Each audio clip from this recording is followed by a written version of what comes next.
vais à mon tour faire quelques remerciements, remercier le lycée Blaise Pascal pour nous accueillir dans cette très belle salle, remercier aussi le Gralf que j'ai eu la chance de découvrir hier et aujourd'hui, et j'espère être là pour les 50 ans. Hein, je reviendrai pour les 50 ans du Gralf. Et remercier bien sûr Semé en territoire toute l'équipe et tout particulièrement hein, Étienne pour cette invitation, cet accueil qui me fait vraiment extrêmement plaisir.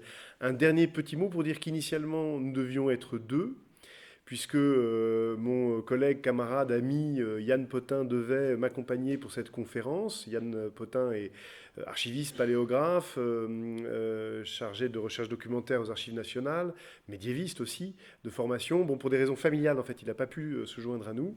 Je le regrette beaucoup et je ne le remplacerai pas. Vous n'aurez pas la conférence exactement telle que nous l'avions imaginée à deux. Je vais essayer de faire en sorte de compléter, mais je ne le remplacerai pas exactement, évidemment. Alors, avant de rentrer dans le vif du sujet, juste un petit mot sur cette image derrière moi, que vous allez pouvoir regarder assez longtemps, il y en aura d'autres, mais à la fin, je vous le dis tout de suite.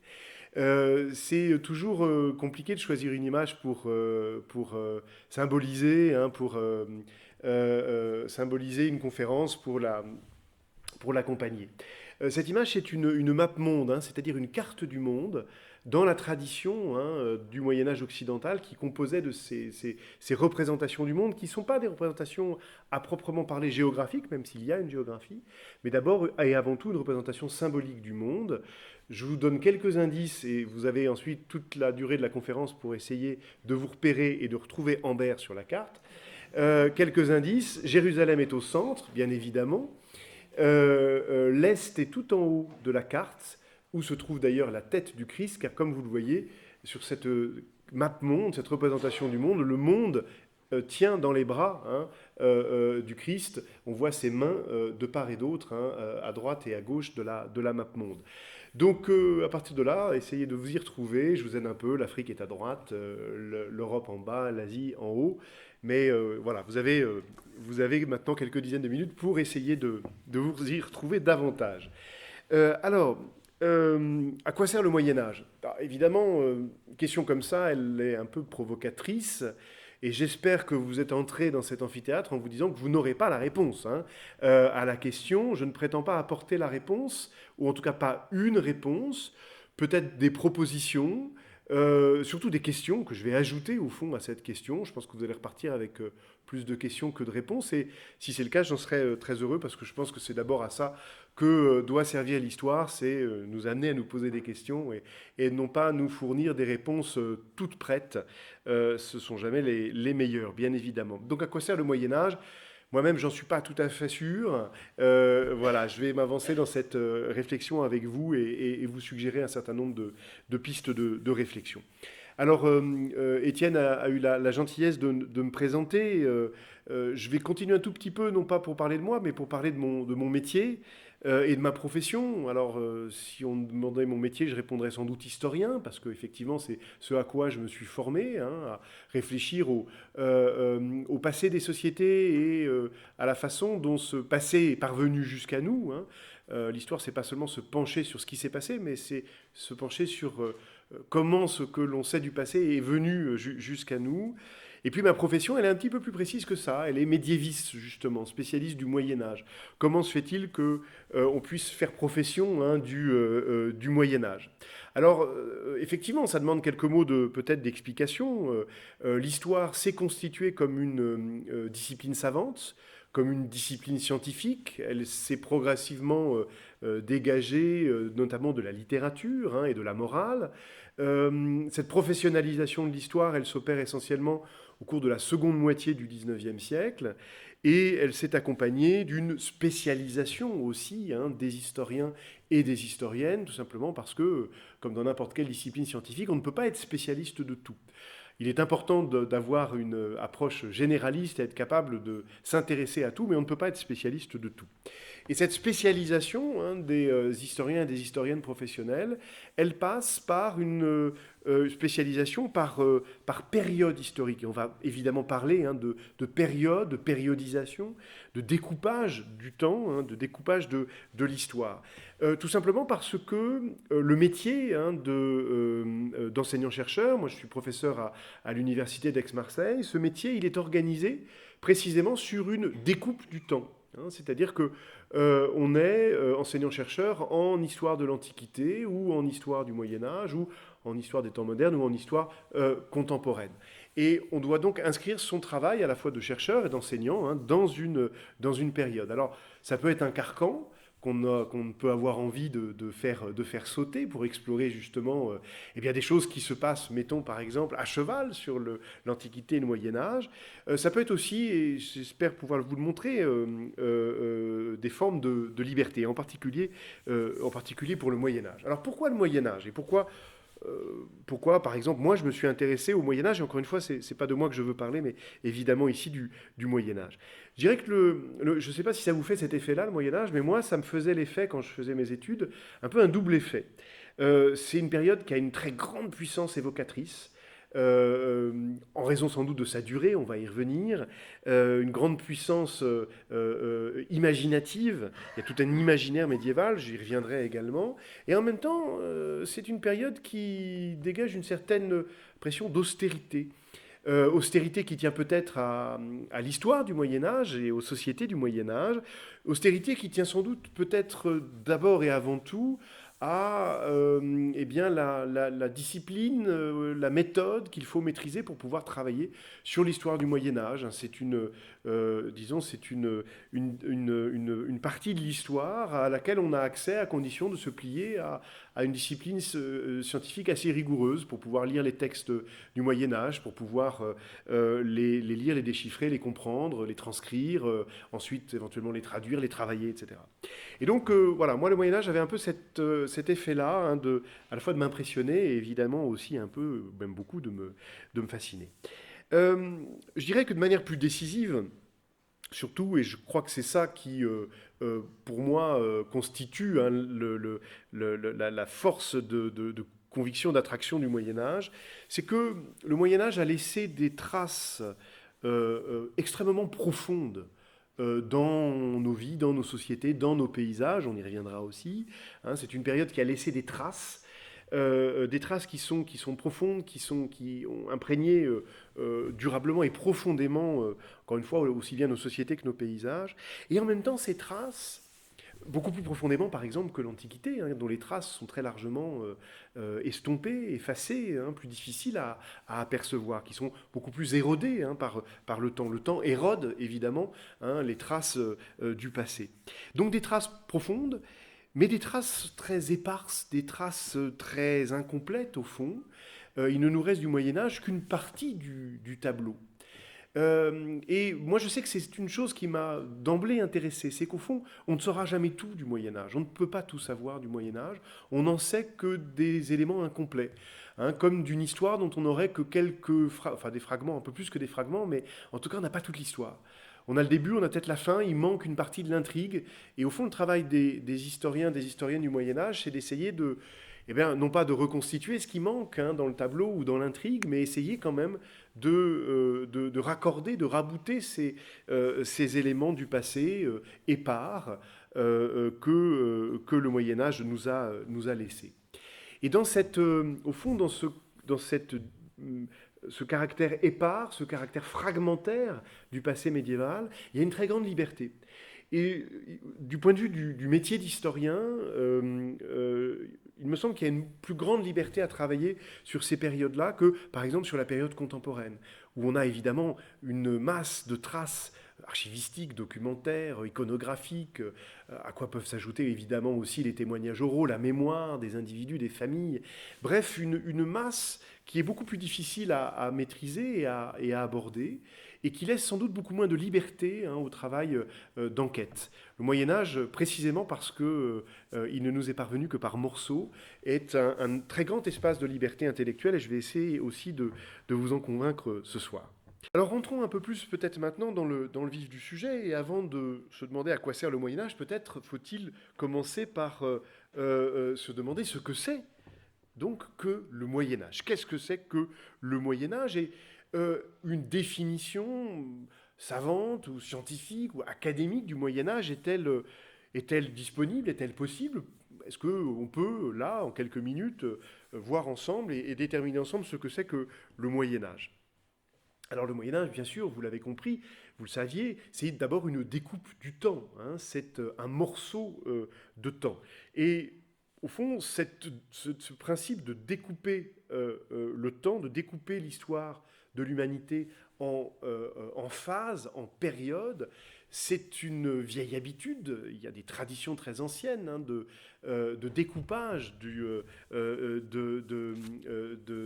temps de l'humanité. Il y a la tradition grecque des quatre races ou des quatre âges, race d'or ou âge d'or, d'argent, de bronze et de fer, hein, cette pensée des quatre âges ou des quatre races qui est une pensée aussi du déclin inéluctable hein, du monde. Hein. Le monde s'appauvrit hein, au fur et à mesure de sa course. Et évidemment, nous sommes en tout cas les Grecs, quand ils écrivent cela, et je pense à Ovide par exemple, sont déjà à l'âge de fer. Hein. Que devrions-nous dire, nous, plus de 2000 ans, plus de 2500 ans plus tard l'âge de fer. Autre périodisation, autre découpage hein, du temps de l'humanité, celle proposée par les penseurs chrétiens, par les pères de l'Église, et en particulier par saint Augustin, Augustin d'Hippone, au Maghreb, en Algérie d'aujourd'hui. Augustin qui pense l'humanité pense le monde hein, en 6 âges, lui, en 6 âges successifs, qui sont en fait les âges de la création et de la révélation biblique. Hein, le premier âge, c'est le cours de Adam au déluge, hein, et le dernier, le sixième, il a été inauguré par l'incarnation de Dieu, Jésus, hein, sa mort et sa résurrection. Hein, le sixième âge a commencé, c'est le dernier de l'humanité, puisqu'il devra se clore par le retour du Christ en gloire et la résurrection universelle. Nous sommes entrés depuis le Christ, nous dit Augustin, Augustin qui vit dans la première moitié du 5e siècle de notre ère, nous sommes entrés, nous dit Augustin, dans le sixième et dernier âge du monde. Bon, tout ça pour dire qu'il y a des traditions hein, de pensée hein, du temps et de découpage du temps, avec souvent d'ailleurs une perspective en tête, hein, soit celle de l'appauvrissement du monde, soit celle d'un monde qui tend vers son accomplissement final. C'est important parce que cet imaginaire-là, il n'est pas totalement absent d'un découpage du temps qui nous semblerait peut-être plus scientifique, plus académique, mais dont on va voir qu'il s'est mis en place avec aussi hein, des projets et des projets idéologiques. Alors, le Moyen-Âge, donc c'est une découpe du temps, on va essayer tout ensemble ensuite de la préciser. C'est une découpe du temps qui naît d'une double définition. Le Moyen-Âge naît d'abord de la définition d'une antiquité qui le précède, et dont il est, au fond, le prolongement ou la continuation malheureuse.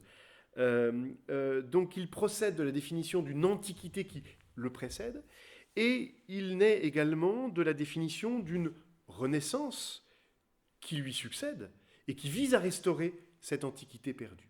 Au fond, ce qui donne naissance au Moyen-Âge comme période historique, comme période de l'histoire de l'humanité, c'est le moment où des intellectuels décident de dire qu'avant le temps de leur père, grand-père, arrière-grand-père et aïeux, il y avait quelque chose qui s'appelait l'Antiquité, âge désirable, âge d'or à bien des égards, et que cet âge perdu, il est temps de le retrouver, hein, et que cette génération d'intellectuels entend justement renouer avec cette antiquité perdue.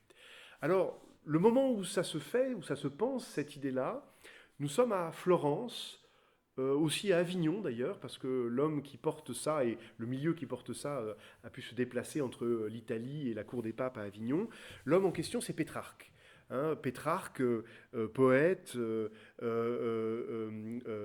humaniste, justement l'un des auteurs qui fondent hein, la démarche de l'humanisme. Pétrarque qui vit de 1304 à 1374. Nous sommes donc au XIVe siècle. Mais me direz-vous, on n'est pas encore au Moyen-Âge. Vous voyez que ça pose déjà des premiers problèmes. Voilà, c'est dans cette ambiance-là du XIVe siècle, qui est aussi, on y reviendra tout à l'heure, celui de la peste, ce qui n'est sans doute pas à négliger dans la compréhension de ce moment-là. C'est donc dans des villes et dans des cours savantes que l'on pense donc cette antiquité perdue, qu'on la retrouve aussi. Et Pétrarque est celui qui retrouve notamment des manuscrits de Cicéron, et qu'il le lit et qu'il réinterprète dans le but de renouer avec la langue latine classique, celle de Cicéron, celle que les médiévaux, les hommes et les femmes du Moyen-Âge ont perdu, dont ils ont perdu la maîtrise. Donc voilà, c'est ça qui donne naissance au Moyen-Âge. C'est le moment où on décide qu'il y a eu une antiquité et qu'il doit y avoir une renaissance pour retrouver cette antiquité. Et ce moment où on commence à penser donc le Moyen-Âge, à dire, le Moyen-Âge, voilà, c'était avant nous et on veut rompre avec ça, c'est le XIVe siècle. Alors maintenant qu'on a dit ça, évidemment, cette découpe du temps, elle a ensuite été retravaillée par d'autres penseurs, par d'autres savants, par des historiens qui ont essayé de lui donner peut-être une consistance plus académique et en lien avec une évolution de l'histoire. Ça nous amène à la question suivante. Quand est-ce que ça commence, donc, le Moyen-Âge? Et quand est-ce que ça finit? Et est-ce qu'il est possible de le dire aujourd'hui en quelques mots, quand est-ce que commence et quand est-ce que finit le Moyen-Âge? Alors en fait, le problème, et évidemment l'intérêt aussi, c'est qu'il y a plusieurs réponses. Je dirais même qu'il y a beaucoup de réponses, je vais en passer en revue quelques-unes avec vous maintenant. On pourrait faire d'abord une lecture politique du Moyen-Âge. Et c'est d'ailleurs cette lecture politique qu'ont fait les penseurs de la Renaissance, les premiers à proposer en quelque sorte une chronologie du Moyen-Âge. Ils en font une chronologie politique. Cette chronologie politique, c'est la chronologie de l'Empire romain. Le Moyen-Âge commence quand l'Empire romain d'Occident disparaît, le jour où il n'y a plus d'empereur à Rome, ou plus exactement en fait en Occident, parce que ça fait belle lurette que les empereurs de Rome ne vivaient plus à Rome, ils s'étaient installés dans différentes villes, notamment à Ravenne. Ce moment, c'est 476, c'est la déposition du dernier empereur romain d'Occident, Romulus Augustule, Romulus dit le petit Auguste, mais c'est un surnom méprisant qu'on lui a donné a posteriori. 476, donc, marquerait l'acte de naissance du Moyen-Âge, c'est-à-dire le moment où il n'y a plus d'empereur à Rome et où l'Empire romain disparaît. Est-ce qu'il disparaît, l'Empire romain? Non, il ne disparaît pas, en fait. Il continue, il se prolonge. Et il se prolonge où? En Orient. L'Empire romain d'Orient ne survit parfaitement à la disparition de l'empereur de Rome. Pourquoi? Parce que ça faisait aussi assez longtemps que l'Empire romain s'était réorganisé et avait désormais 2 Augustes et 2 Césars à sa tête. C'est la tétrarchie. L'Empire a 4 chefs, 2 en Orient, 2 en Occident, et ceux d'Orient résident à Constantinople, la nouvelle Rome, fondée par l'empereur Constantin le Grand en 330 de notre ère. Il y a donc toujours un empereur romain. Et d'ailleurs, toujours un empereur qui se dit empereur des Romains. L'empereur des Romains, Basileus ton Romaion en grec, puisqu'on est en Orient, on parle grec, le souverain de Constantinople continue de se dire empereur des Romains, et ce pendant des siècles. Jusqu'à un certain Constantin XI, 11e du nom, 11e après le Constantin, fondateur de Constantinople, Constantin XI de la dynastie des Paléologues, qui meurt sur les remparts de Constantinople lors de la prise de la ville par les Ottomans. Nous sommes en mai 1453. Et dans cette lecture politique du Moyen-Âge, qui pourrait être la première façon de le diviser, enfin de le borner en amont et en aval, eh bien la borne aval, c'est 1453, la prise de Constantinople par les Ottomans, qui mettent fin à l'Empire romain d'Orient. Voilà. Là, on a un cadrage chronologique qui marche bien. Bon, mais au fond, est-ce que c'est si important que ça Est-ce que c'est si important que ça alors qu'en Occident, à partir de 800, il y a à nouveau un empereur? Oui, c'est Charlemagne qui s'est fait couronner empereur à Rome à la Noël 800. Donc est-ce que ce découpage, finalement, est-ce qu'il est si pertinent que cela? On pourrait le critiquer de bien des manières. Alors on pourrait faire une deuxième proposition de découpage du Moyen-Âge, qui serait une lecture culturelle. Et c'est à cela que nous invitaient Pétrarque et ses amis et ses successeurs. Définir le Moyen-Âge par le déclin des belles lettres latines. Alors là, c'est bien malin qui pourrait dire quand est-ce que commence vraiment le Moyen-Âge, à quel moment on cesse de parler le beau latin, à quel moment on emploie un latin abattardi et qui s'abattardit dans nos langues à nous, dans nos langues romanes, qui deviendront l'italien, l'espagnol, enfin le toscan plutôt avant l'italien bien sûr, le castillan, plus tard la langue-doc ou la langue d'oïl. Bref, c'est parler issu du latin. Bien malin qui pourrait donner une date de naissance à cet abattardissement, entre guillemets, du latin classique. Et quelle serait, dans cette lecture culturelle, la borne en aval? Eh bien, on propose souvent la mise au point de l'imprimerie par Gutenberg. Ça tombe bien, on est là aussi, au milieu du XVe siècle, qui donne évidemment, qui transforme complètement non seulement l'économie du livre, mais pas tant l'économie du livre que, évidemment, sa conception et sa pratique, puisque le livre devient reproductible. Comme vous le savez, un manuscrit n'est jamais identique à sa copie. L'imprimerie invente le livre reproductible. Bien. Donc ça, c'est une proposition qui fonctionne assez bien, même si, là aussi, on pourrait la tourner, parce que, des belles lettres, il y en a en langue grecque ailleurs qu'en Occident, et qui prolongent l'Antiquité de belle manière. Et puis des belles lettres, il y en a aussi dans d'autres langues et dans d'autres parties du monde. Est-ce que, ici, le Moyen-Âge du bas latin est pertinent? Rien n'est moins sûr. On pourrait proposer, je ne vais pas être trop long, mais une lecture économique au Moyen-Âge. Et c'est ce que proposait au début des années 1930 un grand historien belge, Henri Pirenne, dans un ouvrage paru à titre posthume, mais auquel il avait travaillé dans les dernières années de sa vie, qui s'appelle Mahomet et Charlemagne. Alors Mahomet et Charlemagne, contrairement à ce que le titre pourrait suggérer, n'est pas une histoire politique des débuts du Moyen-Âge. D'abord, de toute façon, Mahomet et Charlemagne n'ont pas vécu à la même époque. Ils vivent à 2 siècles d'écart. La proposition d'Henri Pirenne, c'est une proposition d'histoire économique. C'est de dire qu'il y a quelque chose qui change au moment où, en Occident, on cesse de faire des monnaies d'or, on cesse de battre des monnaies d'or parce qu'on n'en a plus les moyens, on cesse d'utiliser le papyrus, on cesse d'importer des denrées précieuses d'Orient. Alors ce moment, il est sans doute à placer autour du 7e siècle. C'est effectivement le moment où le monnayage de l'or se dégrade puis s'interrompt en Occident. L'usage du papyrus se prolonge. À la cour des papes, on continue d'utiliser le papyrus jusqu'au XIe siècle. Donc ça ne marche pas si bien. Mais il y a quand même effectivement un ralentissement des échanges économiques, des échanges commerciaux, notamment entre l'Est et l'Ouest de la Méditerranée.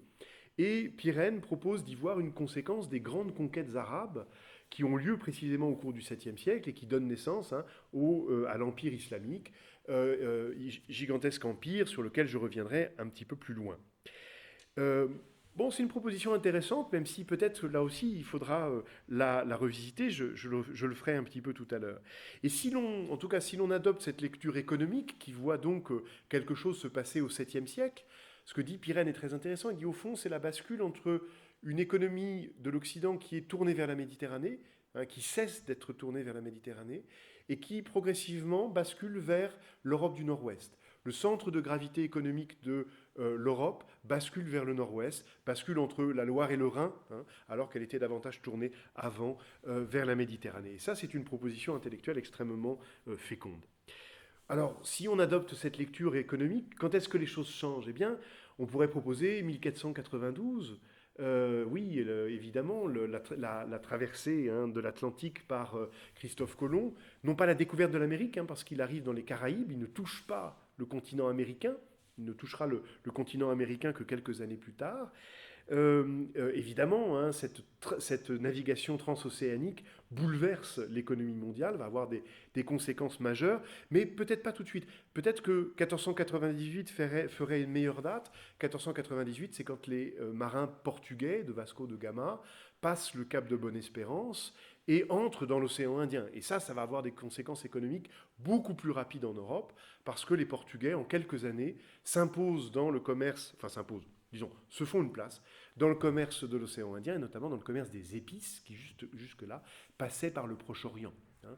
Les épices, le poivre notamment, ne passent plus, il n'y a plus besoin d'aller à Alexandrie et d'acheter du poivre auprès des marchands égyptiens, on peut se le procurer directement en Inde. Voilà. Là, on aurait un Moyen-Âge qui est bien borné par je dirais, deux grandes ruptures économiques.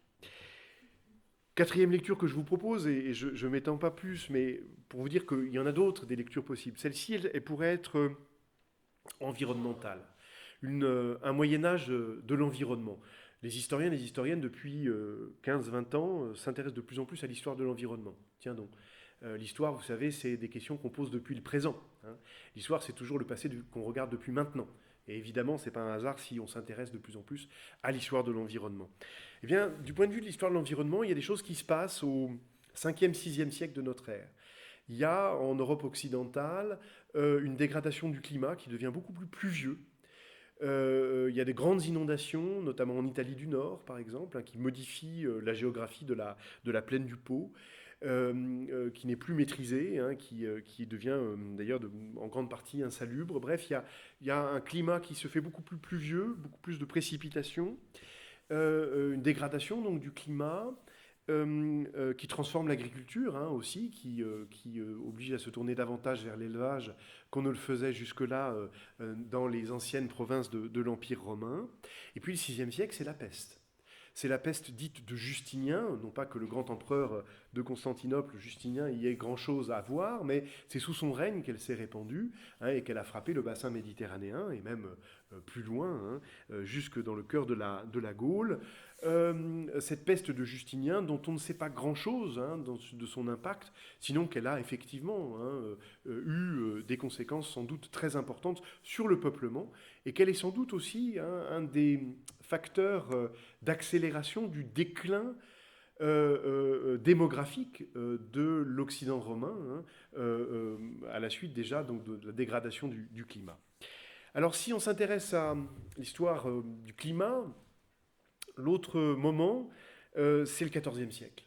Le XIVe siècle, c'est la fin de quelque chose qui a sans doute commencé au IXe, Xe siècle, qui est un temps d'optimum climatique, hein, ce qu'on a appelé l'optimum climatique médiéval, qui a permis d'ailleurs une croissance hein, économique dans les campagnes, de meilleures récoltes, de meilleurs rendements. Et cet optimum climatique, il prend fin au début du XIVe siècle. Ce qui commence au début du XIVe siècle et qui se prolonge en ce début du mois d'avril 2022 à Ambert, c'est le petit âge glaciaire. Le petit âge glaciaire, donc évidemment je plaisante, il s'est interrompu au XIXe siècle, mais il commence au début du XIVe siècle et il frappe un monde qui est un monde plein, qui est un monde hein, où les habitants des campagnes sont nombreux parce qu'ils ont bénéficié pendant plusieurs siècles d'une croissance hein, des rendements, d'une croissance des surfaces et qui ont permis une croissance démographique. Donc le petit âge glaciaire, ce sont des disettes, puis voilà, une insécurité alimentaire nouvelle en Occident au XIVe siècle. Et puis le XIVe siècle aussi, c'est la peste, à nouveau, qu'on va recroiser plusieurs fois ensemble ce soir, et qui, elle, vient vider brutalement ce monde plein hein, du début du XIVe siècle, en opérant une saignée brutale, sans doute d'un tiers de la population des campagnes, jusqu'à la moitié de la population des villes, qui disparaît hein, entre 1348 et 1353, la première phase hein, de la peste. Imaginez hein, un monde où la moitié de notre société disparaît. Il y a une France à 35 millions d'habitants hein, en 5 ans. Hein. Imaginez la brutalité de ce choc de la peste, mais j'y reviendrai. Donc voilà, on aurait un Moyen-Âge compris entre une peste et l'autre, 6e, 14e siècle, ou entre une dégradation climatique et une autre, 5e, 14e siècle. Voilà des définitions possibles du Moyen Âge. Sont-elles pertinentes, ces définitions politiques, culturelles, économiques, environnementales? Elles le sont, sans doute, à bien des égards, mais est-ce qu'elles ne nous empêchent pas de voir l'essentiel?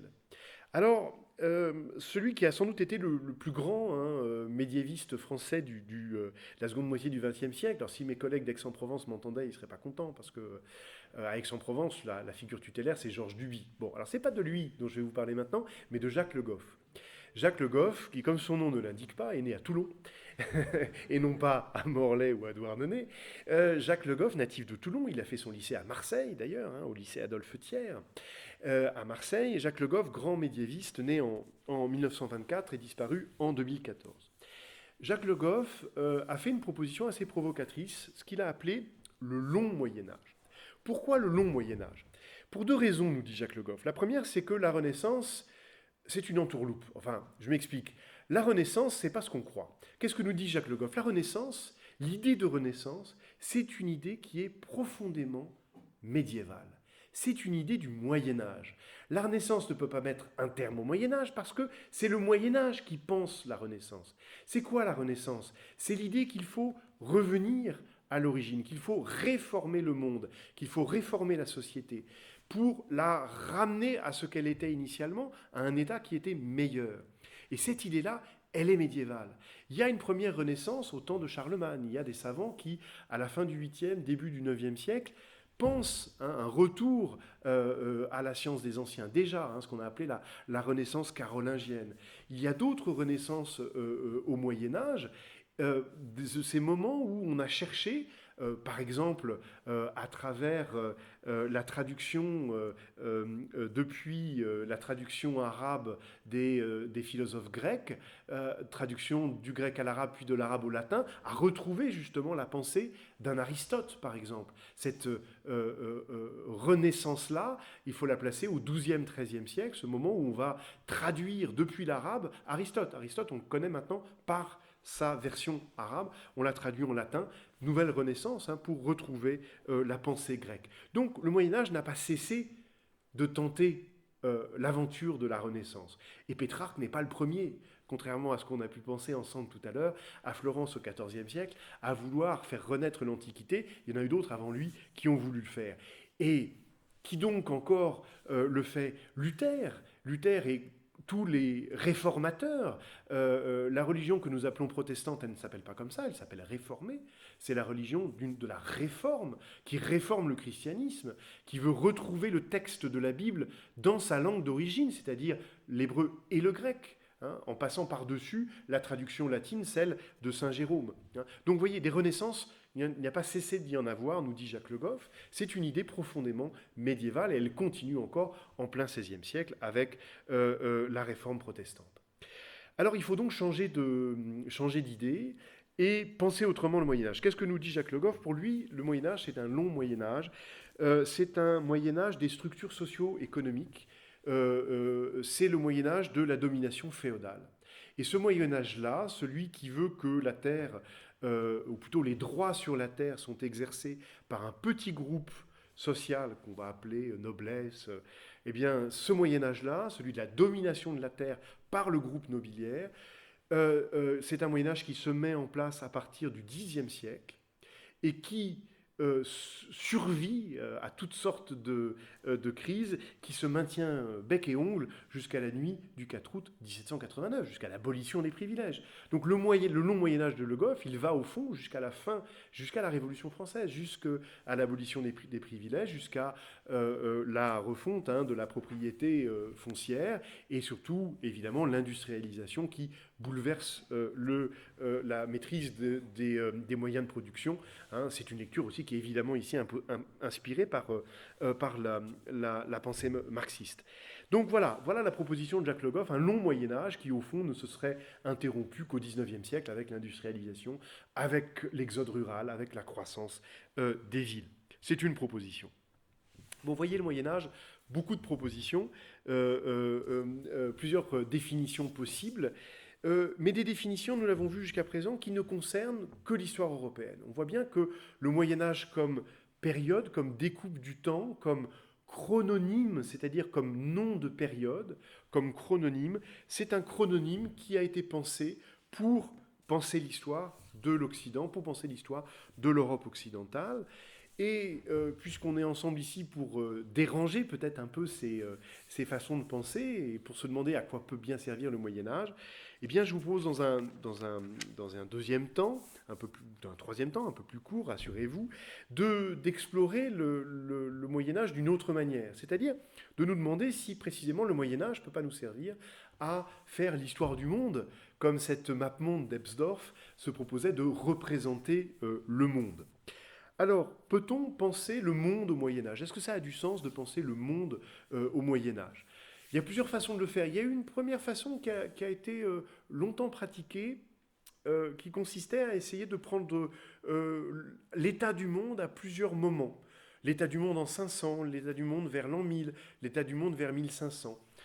Bon, qu'est-ce que ça peut nous apprendre? Ça peut mettre en évidence des contemporanéités, des choses qui sont sans doute fortuitement contemporaines l'une de l'autre. Je vous en donne un exemple.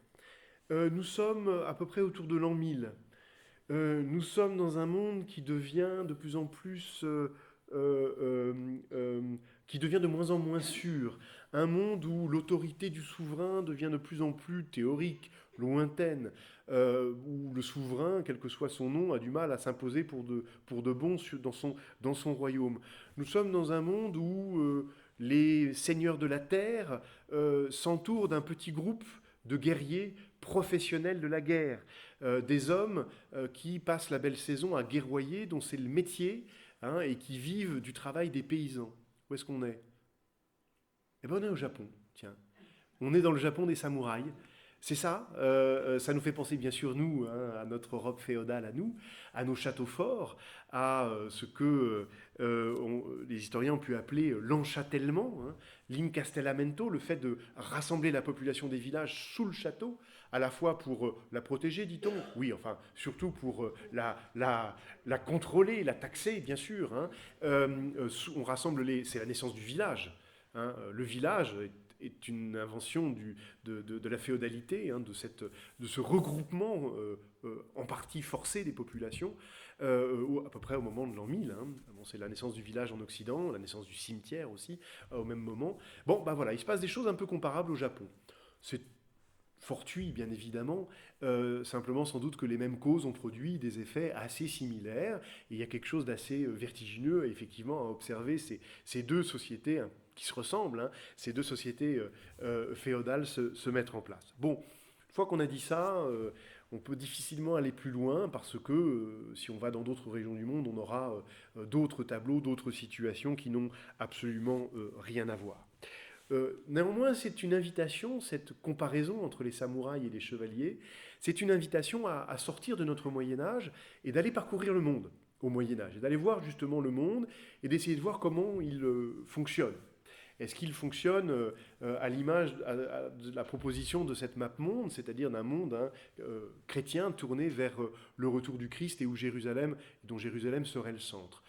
Sans doute pas. Hein, quand cette map-monde est peinte et ornée vers 1300, Jérusalem n'est plus aux mains des chrétiens depuis plus d'un siècle. Hein, elle est repassée aux mains d'un souverain musulman. Donc le monde ne tourne sans doute pas aussi rond que nous le dit la map-monde d'Ebsdorf. Et donc, essayons de voir à quoi ressemble le monde au Moyen-Âge en sortant de cette vision-là.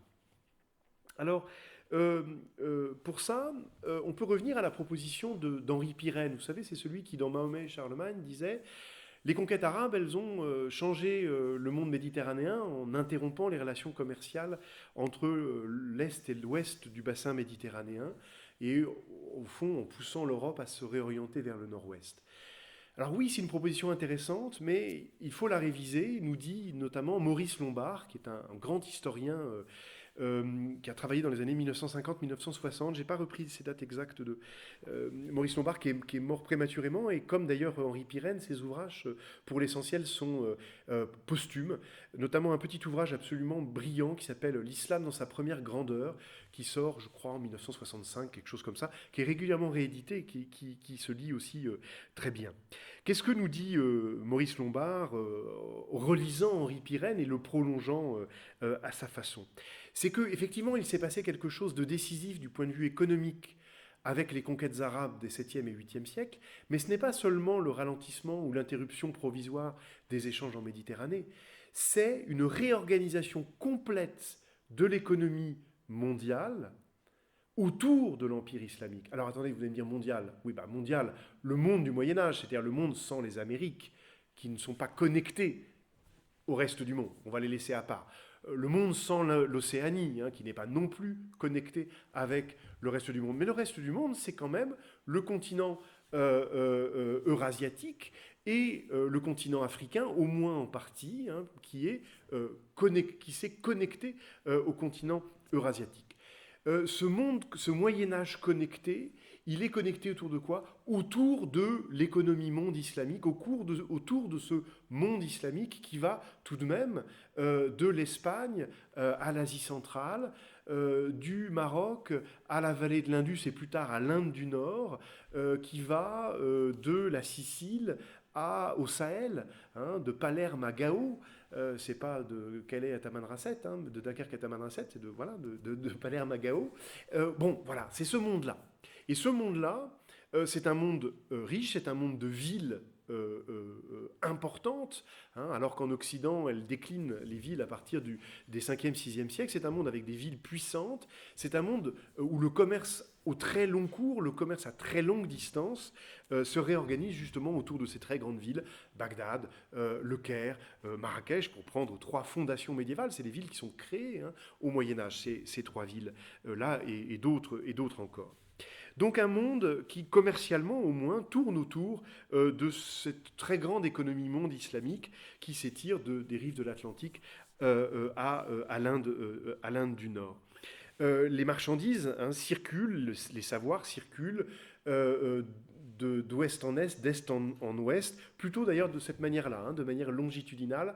Dans ce monde médiéval, on circule plus difficilement du nord vers le sud ou du sud vers le nord que d'ouest en est ou d'est en ouest. Alors, beaucoup de choses circulent dans ce monde. J'en prends un exemple, mais bien sûr, c'est parce qu'on est à Ambert, c'est le papier. Le papier inventé en Chine, mais qui se transmet au reste du monde précisément par le contact entre l'Empire chinois et l'Empire islamique, contact qui se fait par la guerre au milieu du 8e siècle, avec l'affrontement des armées chinoises et des armées arabo-persanes à la bataille de Talas. Talas, on est dans l'extrême nord-est de l'actuel Ouzbékistan, en Asie centrale, bataille qui se solde en 752 par la victoire des armées arabo-persanes et par le reflux de l'empire chinois de la dynastie des Tang. Le papier est adopté dans l'Empire islamique, il est adopté au sens où il est choisi, comme un moyen de développer l'usage de l'écrit. Le papier permet, dès le 9e siècle, une massification du recours à l'écrit dans le monde islamique, du recours à l'écrit pour toutes sortes de choses, pour les livres bien sûr, mais aussi pour sa liste de courses. On a retrouvé des listes de courses du XIe siècle. On n'en a pas retrouvé beaucoup, on en a retrouvé, je fais une toute petite incise, on en a retrouvé des listes de courses faites au Caire en judéo-arabe, c'est-à-dire en langue arabe mais écrite en caractère hébraïque. C'est une trouvaille assez exceptionnelle de documents qui viennent de la synagogue du Caire. Bon, bref, le papier. Le papier qui, comme vous le savez, puisqu'il arrive à Ambert et dans le Livranov-Forez, sans doute au XIVe siècle, a continué de se diffuser d'est en ouest, à se diffuser en Méditerranée. Et avant d'être une spécialité ambertoise ou ambertienne, c'est d'abord une spécialité italienne. Ce sont les Italiens qui s'emparent du papier au XIIIe siècle. C'est ce que les historiens de l'Italie appellent la révolution documentaire. Mais oui, parce que comme on peut produire des supports pour écrire beaucoup moins cher, d'un seul coup, on utilise l'écrit massivement. C'est ce qu'on faisait déjà depuis 4 siècles dans le monde islamique. On le fait en Italie à partir du XIIIe siècle. La grande révolution documentaire, c'est d'abord la révolution du papier. Bon, voilà, cette histoire du papier, elle est liée à cette économie monde islamique qui a mis en contact les différentes régions du monde, la Chine, l'Inde, l'Afrique subsaharienne, en contact avec la Méditerranée, avec la rive nord aussi de la Méditerranée, bien sûr, avec les pays russes, avec la Scandinavie. Bref, je pourrais multiplier ici les exemples. Alors, les techniques, les savoirs circulent. Tout à l'heure, j'évoquais l'œuvre d'Aristote qui arrive dans les universités d'Occident à travers sa traduction en arabe, qui avait eu lieu à Bagdad au IXe siècle. Il y a d'autres choses qui circulent, il y a des marchandises, bien sûr, il y a les épices, il y a la porcelaine chinoise qui arrive par les navires des marchands d'islam, mais il y a aussi la peste. Et oui, encore, elle. Et oui, la peste aussi, elle a suivi le même chemin. Hein, elle est partie probablement des montagnes tibétaines. On pense aujourd'hui que c'est des marmottes du Tibet ou des gerbilles qui étaient porteuses de puces qui étaient elles-mêmes porteuses du bacille de la peste et que il y a eu un changement, sans doute un changement d'hôte, hein, c'est-à-dire qui a entraîné un changement du bacille lui-même, hein, une divergence génétique qui entraîne ensuite la diffusion très rapide du bacille, très rapide essentiellement grâce en fait aux Mongols, aux guerriers mongols, qui au même moment construisent le plus grand empire du Moyen-Âge, l'empire mongol, l'empire de Gengis Khan et de ses descendants, qui est un empire qui va quand même, excusez du peu, de la Méditerranée au Pacifique. Les guerriers mongols ont mené des raids jusqu'en Autriche et ont essayé d'assaillir le Japon. Bon, ils n'ont pas réussi ni en Autriche ni au Japon, mais enfin ils ont un empire qui va de la mer Noire, hein, de l'Anatolie jusqu'à la Chine incluse. Voilà, c'est par les routes de l'empire mongol que la peste, qui sont aussi les routes des marchands d'islam, que la peste ensuite se répand, atteint la Méditerranée, puis ensuite nos rivages. Bref, on voit ici qu'une autre histoire du Moyen-Âge est possible, une histoire du monde, qui est une histoire de circulation, et qui nous renvoie aussi, bien évidemment, à notre monde connecté à nous. Hein, je n'ai pas besoin d'insister ici sur ce à quoi fait écho la grande pandémie de peste du XIVe siècle, à une autre pandémie liée à un monde ultra connecté, d'une autre maladie qui, de Chine, se répand dans l'ensemble du monde, comme une traînée de poudre. Bah pour le Moyen-Âge, c'est pas mal, hein, ça prend 3 ans seulement. Bon, nous, ça a pris moins de temps, bien évidemment, parce que les moyens de communication sont plus rapides. Mais voilà, on a un miroir, au fond, hein, que nous tend ici le Moyen-Âge. Alors voilà, qui nous ramène donc à notre présent et qui nous ramène à la question initiale que je posais, à quoi sert le Moyen-Âge? À quoi peut bien servir le Moyen-Âge, qui décidément semble nous renvoyer une image, nous renvoyer un reflet plus ou moins déformé de ce que nous sommes. Alors, pour essayer de répondre à cette question maintenant avec vous, peut-être peut-on revenir très brièvement sur ce à quoi a servi déjà le Moyen-Âge. Ben, on l'a déjà vu, hein, à Florence au XIVe siècle avec Pétrarque, le Moyen-Âge, il a d'abord servi à définir un avant, l'Antiquité, et un après, la Renaissance, hein, dans l'ombre de la peste. Pétrarque est un homme qui connaît la peste, qui est confronté à la peste, et au fond la Renaissance est peut-être fille justement de cette coupure du monde provoquée par la peste au milieu du XIVe siècle. Bon, voilà, à quoi sert le Moyen-Âge à Florence au XIVe siècle? Le Moyen-Âge, il a servi à d'autres moments de l'histoire, il a servi par exemple au XIXe siècle. Il a beaucoup servi au XIXe siècle. Il a servi au XIXe siècle à définir en quelque sorte le génie des nations, le génie des identités nationales, hein, sur lesquelles on s'interroge beaucoup au XIXe siècle, hein, sur les décombres des empires ou des empires qui vont bientôt tomber en ruine. L'un des premiers à le faire, c'est Walter Scott, le grand écrivain de langue anglaise, mais qui est écossais. Hein. Walter Scott, qui après plusieurs romans historiques qui se passent en Écosse, qui chantent les libertés de l'Écosse, écrit en 1819 Ivanhoé. Ivanhoé, grand roman historique du Moyen-Âge, qui donne à l'Europe entière le goût, la passion du Moyen-Âge, et Ivanhoé qui raconte sur fond d'histoire de retour de croisade et d'histoire de chevaliers, qui raconte en fait la naissance de la nation britannique, qui raconte la réconciliation des Saxons et des Normands.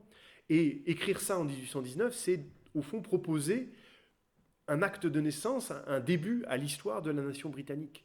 hein, du peuple britannique qui naît de l'union un peu contrariée, forcée des Normands et des Saxons, union qui est scellée donc au XIIe siècle, nous raconte Walter Scott avec Ivanhoe. Naissance du peuple britannique, eh bien on va répliquer naissance du peuple français. Et qu'est-ce donc que Notre-Dame de Paris de Victor Hugo en 1831, sinon qu'une façon de raconter, là aussi, à l'ombre de la cathédrale, à l'ombre de Notre-Dame, une histoire du peuple. Une histoire du peuple dans ses misères, dans ses bas-fonds, dans son génie populaire, justement. La nation française, c'est le peuple. C'est le peuple parisien, c'est le Paris souterrain, hein, c'est celui-là dont le génie s'exprime évidemment dans l'architecture gothique, dans l'architecture de Notre-Dame de Paris. Et les écrivains, mais aussi les historiens de l'art, les architectes du XIXe siècle, en faisant l'inventaire du patrimoine médiéval, en reconstruisant ces monuments que la Révolution et la nationalisation des biens du clergé avaient bien souvent transformés en carrières de matériaux, en sauvant ces églises, ces monastères, réinventent un patrimoine national et font notamment du gothique l'expression du génie français. Alors là, c'est l'invention savante du gothique comme style architectural dont on retrace la naissance en Île-de-France, dans la France de l'Île-de-France et de sa diffusion en Europe.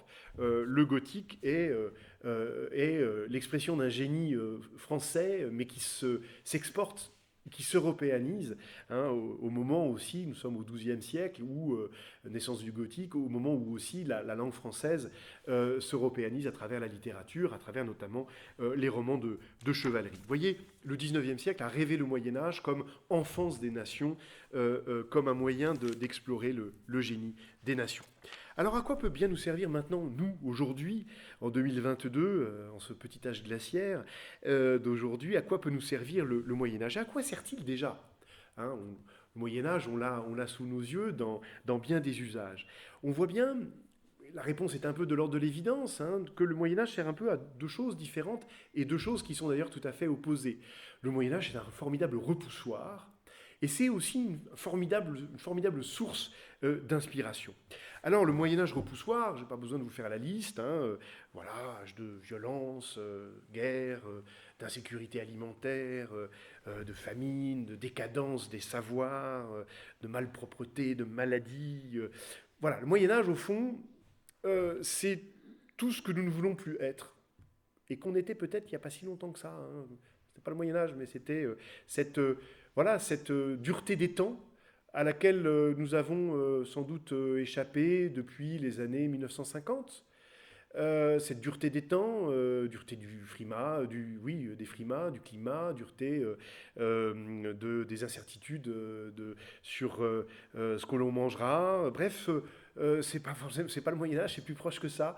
C'est d'un monde plus dur qu'il n'est devenu depuis les années 1950 et qui risque peut-être d'ailleurs de le redevenir. Le Moyen Âge, c'est ce que nous ne voulons plus être et ce que nous redoutons peut-être d'être à nouveau, d'être contraint de redevenir d'une manière ou d'une autre. Alors, évidemment, ces images du Moyen-Âge, elles sont très faciles à révoquer, elles sont très faciles à démentir du point de vue de l'histoire, du travail des historiens, des historiennes. Je prends quelques exemples très rapidement. La guerre. Ah oui, la guerre, elle est tout le temps au Moyen-Âge. Enfin, plutôt, elle est saisonnière d'ailleurs au Moyen-Âge. On fait la guerre tous les ans à la belle saison. On va attaquer le château d'à côté ou le village d'à côté. Mais en fait, cette guerre du Moyen-Âge qui a lieu tous les ans, elle est très codifiée.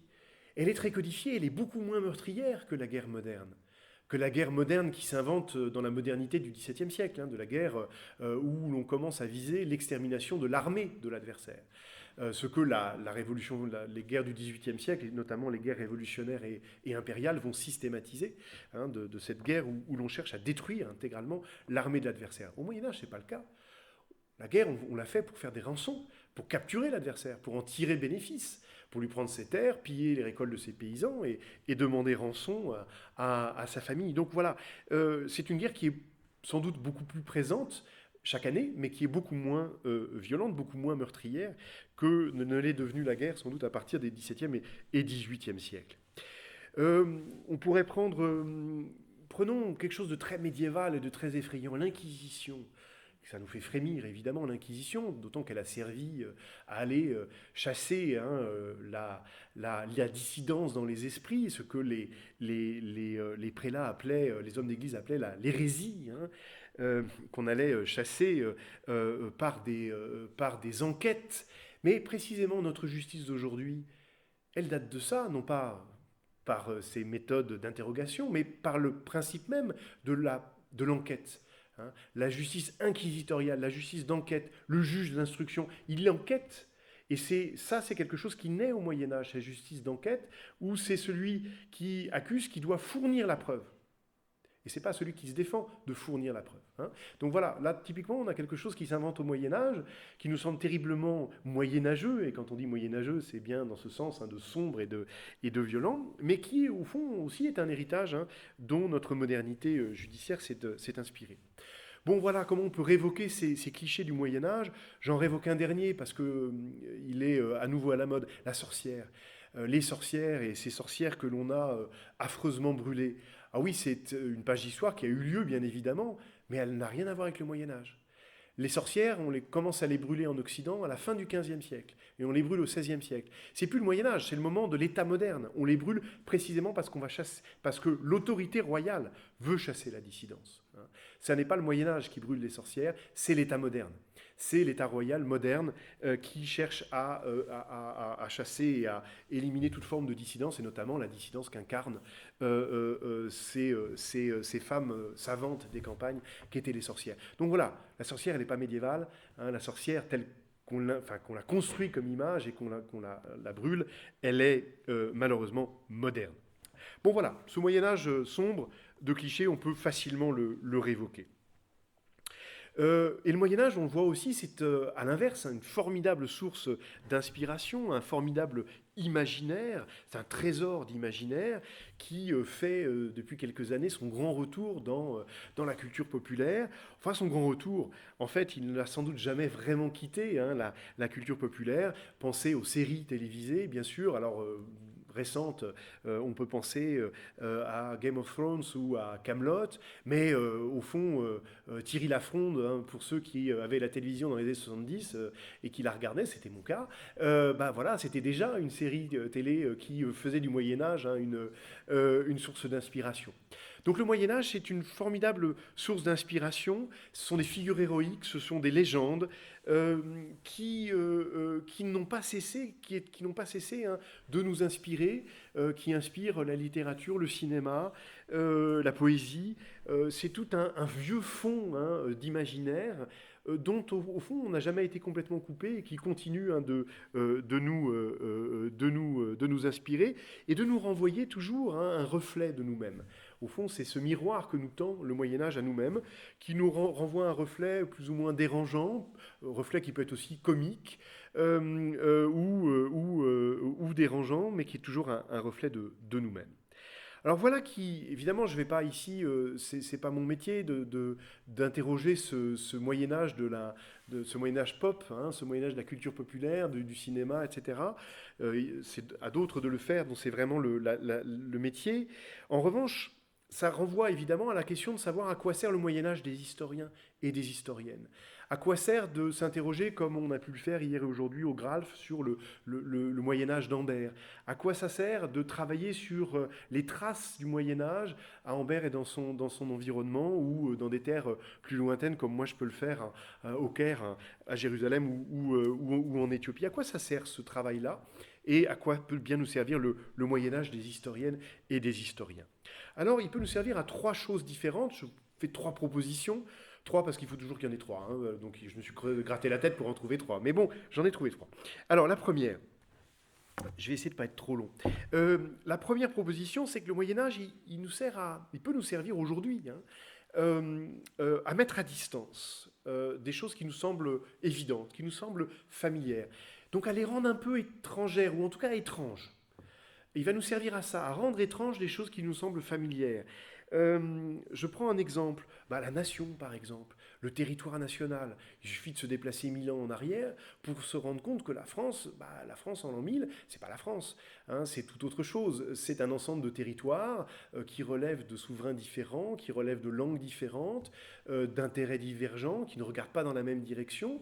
Hein, il y a un Moyen-Âge de l'Île-de-France, c'est celui du Gothique triomphant.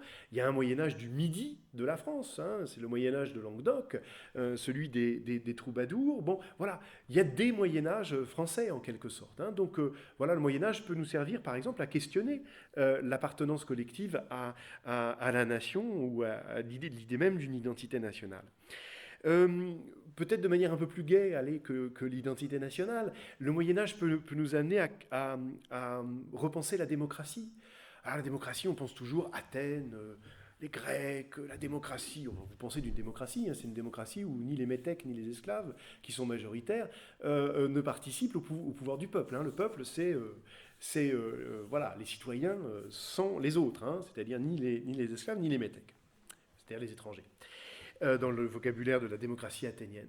Notre démocratie, est-ce qu'elle n'aurait pas une origine médiévale? Il y a des historiens qui travaillent là-dessus, notamment le formidable Jacques Dallarin, dont je vous recommande le livre qui s'appelle Gouverner, c'est servir, qui est une histoire des formes de gouvernement vues depuis l'histoire de l'Église, et notamment des pratiques de gouvernement dans les monastères. Hein, comment on se délègue l'autorité dans un monastère, comment on choisit, comment on prend la parole, comment on se répartit la parole, comment on vote. Il y a une invention médiévale du vote, alors pas seulement dans les monastères, dans les cités italiennes aussi, hein, où on répartit les magistratures, c'est-à-dire les fonctions publiques, on les répartit de manière provisoire, elles sont attribuées pour 6 mois ou pour 1 an, hein, elles sont ensuite révoquées, parfois attribuées par tirage au sort. Voilà, donc toute une invention et tout un laboratoire médiéval de la démocratie qui permet peut-être déjà d'écarter l'imaginaire grec de la démocratie qui est sans doute assez trompeur et qui nous permet peut-être de réfléchir à d'autres formes de démocratie. Donc voilà, le Moyen-Âge pour mettre à distance et rendre un peu étrange des choses qui nous semblent évidentes. À l'inverse, le Moyen-Âge peut nous servir à nous réapproprier, à nous rendre plus familières des réalités qui nous sont devenues un peu étrangères parce qu'à force de ne plus les regarder et de ne plus les comprendre et qui sont pourtant au fond très importantes dans nos vies. Hein, tout ce qui a pu, toutes ces empreintes profondes que j'évoquais en introduction, profondes dans nos sociétés, dans nos paysages, la lecture des paysages.